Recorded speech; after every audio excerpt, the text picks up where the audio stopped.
बारां जिले के छबड़ा कस्बे में खाद की कमी से परेशान किसानों की मांगों को लेकर नरेश मीणा बुधवार को एसडीएम कार्यालय पहुंचे।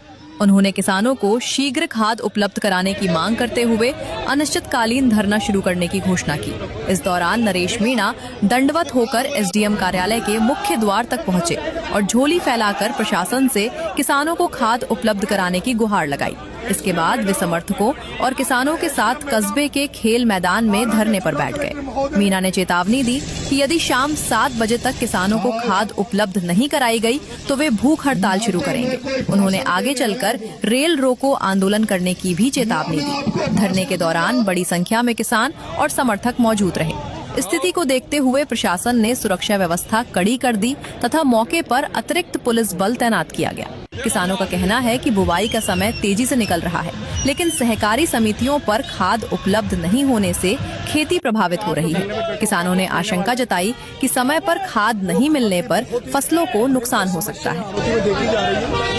खाद की समस्या को लेकर मैंने 12 तारीख को एसडीएम मैडम से मैं बहुत बड़ी संख्या में किसानों के साथ मिला था।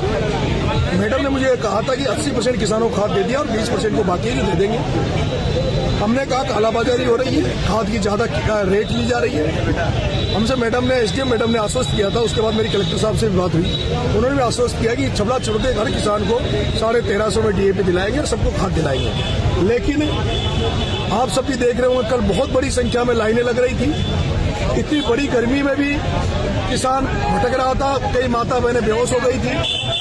और फिर शाम होते होते एडिशनल डायरेक्टर कृषि विभाग ने ये आदेश निकाल दिया कि खाद खत्म हो गया और किसान जब तक अगली खेप खाद की नहीं आए, जब तक किसान नहीं आए।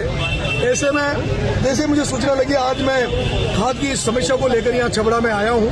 हजारों किसान खाद को लेकर आए। ये आषाढ़ी का समय, किसानों का खरीफ की फसल का समय। अगर बारिश आ गई और बारिश आने के पहले अगर खाद नहीं मिला तो इनकी जो आने वाली